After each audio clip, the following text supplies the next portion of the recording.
আসসালামু আলাইকুম। গুম কমিশন একটা রিপোর্ট দিয়েছে। রিপোর্টের নিখোঁজের ৬৮% বিএনপির, জীবিত ফেরাদের ৭৫% জামাত শিবিরের। মানে গুম খুমের শিকারটা ছিল জামাত শিবির। এতদিন ধরে নিজেদেরকে দাবি করছিল। আসলে তারা সত্যিকার অর্থে তারা গুম হয়েছিল না নিজেরা নিজেদেরকে গুম করেছিল, এতে যথেষ্ট সন্দেহ রয়েছে। যেমন অলরেডি আমান আজমি, গোলাম আজমের পুত, রাজাকার সর্দারের পুত আমান আজমি যেসব স্টেটমেন্ট দিচ্ছে, শেষ পর্যন্ত বাংলাদেশের সেনাবাহিনী যেসব কর্মকর্তাকে বর্তমানে গুম আইনে জেলে রাখা হয়েছে, তাদের যে আইনজীবী উনি মোটামুটি কিছুটা খোলাসা করেছেন আসলে আমান আজমি কোথায় ছিল, আমান আজমি আসলে গুম হয়েছিলেন কিনা, এতে যথেষ্ট সন্দেহ আছে। আমান আজমির বিভিন্ন কথাবার্তা, গুমের সময় তার ব্যবহৃত গামছা পুরনো না হওয়া, আরও বিভিন্ন ধরনের কথাবার্তা, তাতে আমান আজমির গুম সম্পর্কে সন্দেহ উদ্রেক করে। আর গুম যে ৭৫% জামাত শিবিরের লোকজন ফেরত এসেছে, এটার মানে হচ্ছে যে জামাত শিবিরের লোকজনকে আসলেই গুম হয়েছিল, নাকি সরকারকে বিব্রত করতে, তৎকালীন সরকারকে বিব্রত করতে তারা গুম নাটক করেছিল, এটাও এখন ভাবার সময় হয়েছে। বিএনপির ৬৮% মানুষ এখনো নিখোঁজ রয়েছে যারা গুম হয়েছিল, এটাই বাস্তবতা। যদি কেউ গুম হয় আসলে তার তো আসলে সন্ধান পাওয়া সম্ভব না, আর তার তো ফিরে আসারও সুযোগ নেই, যেহেতু গুম হয়েছে। আর গুমের উদ্দেশ্য নিশ্চয়ই তাকে হাজার হাজার বছর গুম করে রাখা নয়।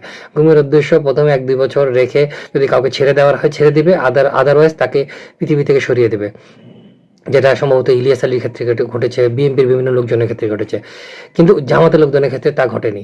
এই গুম কমিশনের রিপোর্টটাই আসলে প্রমাণ করে যে এতদিন জামাত শিবির যে গুমের নাটক ফাটক যেগুলো সাজিয়েছে, এবং আমরা দেখতে পাচ্ছি বেশ কিছু সামরিক কর্মকর্তা এই আমান আজমির পেছনে পেছনে ঘুরে, আসলে তাদের উদ্দেশ্যটা আগেই ছিল যে সরকারকে বিব্রত করা, অর্থাৎ তৎকালীন সরকারকে বিব্রত করা। আমি বর্তমান সরকারকে বলছি না, তৎকালীন সরকারকে বিব্রত করা, সেই সরকার যতই ফেসিস্ট হোক না কেন সেই সরকারকে বিব্রত করা।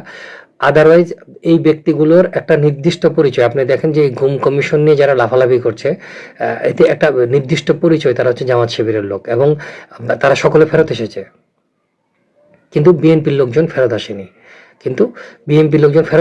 কিন্তু জামাতের লোকজন ফেরত আসে, জামাত লাফালাফি করছে। এর মধ্যেই আসলে আসল সত্যটা লুকিয়ে আসছে। যদি কখনো সময় হয়, সুযোগ হয়, বাংলাদেশে হয়তো আবারও এই সত্য বেরিয়ে আসবে, অথবা কোনো অনুসন্ধানী সাংবাদিক এই সত্য বের করবেন। সেটা মানে যে কোনো সময় হতে পারে, পরবর্তী যে সরকার নির্বাচিত সরকারের অধীনেও হতে পারে। তবে এটাই সত্য যে যদি কেউ গুম হয়ে থাকে তার ফিরে আসার কোনো কথা না। যেহেতু তারা ফেরত এসেছেন, এখানে যথেষ্ট সন্দেহ আছে তারা আসলে গুম হয়েছিলেন কিনা। তারা নিজেরা নিজেদেরকে গুম করেছিলেন, অনেকটা ফরহাদ মাজারের মতো, কিংবা আমাদের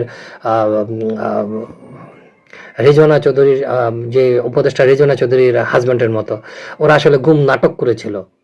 আসলে গুম করলে আসলে ফেরত আসার কথা না, কারণ গুম তো গুমই, গুম মানে হদিস নেই।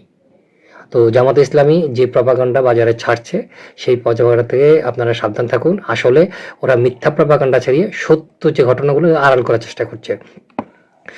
যেই কমিটি গঠিত হয়েছে সেই কমিটি সম্পূর্ণ জামাত নিয়ন্ত্রক কমিটি, সেই জামাত নিয়ন্ত্রক কমিটি থেকেই এই তথ্যটা বের করা হয়েছে। কারণ যদি এই সত্যটা তারা যদি না দিত, তাহলে হয়তোবা ভবিষ্যতে এই গুম কমিশনের যে কার্যক্রম, সেই কার্যক্রম ১০০% মানে সন্দেহের উদ্রেক করত। এখন হয়তোবা আমরা বলতে পারি যে কিছু কিছু কার্যক্রম যেটা সঠিকভাবেই তারা এগোচ্ছে এবং সঠিকভাবেই তারা রিপোর্ট দিচ্ছে। ধন্যবাদ।